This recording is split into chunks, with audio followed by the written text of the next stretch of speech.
नमस्कार मित्रांनो, आजच्या भागामध्ये प्रेक्षकांना भावनांचा, गैरसमजांचा आणि निर्णयांचा मोठा संघर्ष पाहायला मिळणार आहे. आज आपण पाहतो की घरात सगळेजण एकत्र जमलेले असतात. रमाने घेतलेल्या निर्णयाचं कौतुक सगळीकडे सुरू असतं, विशेषतः साईच्या आईकडून. साईची आई रमाला सांगत असते की तिने जे स्पष्टपणे सगळ्यांसमोर बोलून दाखवलं, त्यामुळे तिला आता खात्री आहे की रमा आणि साईचं नातं आता व्यवस्थित चालू शकतं. अक्षयसोबत असलेला जुना संबंध तिने स्वतःहून संपवला. हे ऐकून साईच्या आईला मनापासून बरं वाटलेलं असतं. मात्र हे सगळं ऐकताना रमा आतून पूर्णपणे कोलमडलेली असते. तिने जे शब्द बोलले त्या शब्दांमागची वेदना फक्त तिलाच माहीत असते. ती शांत राहते, पण तिच्या मनात चाललेली घालमेल स्पष्ट दिसत असते. साईची आई देवाचे आभार मानून निघून जाते आणि रमाच्या मनात विचारांचं वादळ सुरू होतं. अण्णा रमाला समजवण्याचा प्रयत्न करतात.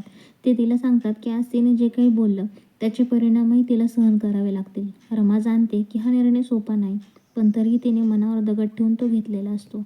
अण्णांची समजूत ऐकल्यावर तिला थोडंसं हलकं वाटतं, पण तिचा निर्णय बदलत नाही. अण्णा निघून गेल्यावर साई रमाशी बोलतो. तो तिला विचारतो की तिच्या मनात नक्की काय चाललं आहे. साईला जाणवतं की रमा काहीतरी स्वतःपासून दूर ढकलते. रमा स्पष्ट सांगते की तिने निर्णय घेतलेला आहे आणि त्यात कोणताही बदल करायचा नाही. अक्षय आणि स्वराचं लग्न ठरलेलं असल्याने तिने त्यांच्यापासून पूर्णपणे दूर जाण्याचा निर्णय घेतलेला असतो. रमा साईला सांगते की ती काही दिवसांसाठी पाचगणी सोडून जाणार आहे. अक्षय आणि स्वराचं लग्न पार पडेपर्यंत ती दूरच राहणार आहे. साई तिला थांबवण्याचा प्रयत्न करतो, पण रमा ठाम असते. तिला वाटतं की जी जवळ राहिल्या तर सगळ्या गोष्टी अधिकच बिघडतील. इकडे दुसरीकडे इरावती आणि तारा काहीतरी वेगळंच डाव खेळत असतात. इरावतीला खात्री असते की अक्षयचं खरं लग्न नाही. ती ताराला एक प्लॅन सांगते, रमाचा फोटो जाळण्याचा. हा प्लॅन घरात गोंधळ निर्माण करण्यासाठी असतो आणि तारा त्याच्यासाठी तयार होते. त्याच दरम्यान अक्षय सतत रमाला फोन करण्याचा प्रयत्न करत असतो, पण संपर्क होत नाही. तो अस्वस्थ झालेला असतो. त्याचवेळी स्वरा तेथे येते आणि अक्षयच्या पाकिटातून रमाचा फोटो तिच्या नजरेस पडतो. स्वराला कळतं की अक्षय अजूनही रमामध्ये अडकलेला आहे. तरीही ती स्वतःचा फोटो त्याच्या पाकिटात ठेवायला सांगते, जणू काही सगळं नॉर्मल असल्यासारखं दाखवण्यासाठी. घरात रमाचा फोटो गायब झाल्यामुळे मोठा गोंधळ उडतो. तारा आणि आरोहीमध्ये वाद होतो. तारा फोटो जाळण्याचा हट्ट धरते. शशिकांत मध्ये पडतात आणि तिला थांबवतात. इरावती मात्र अक्षयवर दबाव टाकते की जर तो खरंच स्वराशी लग्न करणार असेल तर रमाचे सगळे फोटो नष्ट करायला हवेत. परिस्थितीवर नियंत्रण ठेवण्यासाठी अक्षय अर्धवट का होईना तिचा फोटो जाळायला तयार होतो. त्या क्षणी त्याच्या मनात प्रचंड अपराधीपणा असतो. शशिकांत शेवटी हस्तक्षेप करतात आणि हा प्रकार थांबवतात. तरीही अक्षय आतून पूर्णपणे तुटलेला असतो आणि घर सोडून निघून जातो. इकडे रमा कॅब बुक करून निघायच्या तयारीत असते. साई शेवटचा प्रयत्न करतो, पण रमा ऐकायला तयार नसते.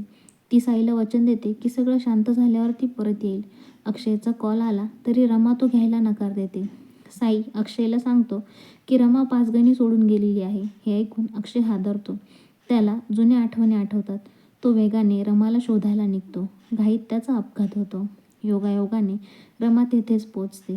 ती अक्षयला सावरते आणि घरी येते.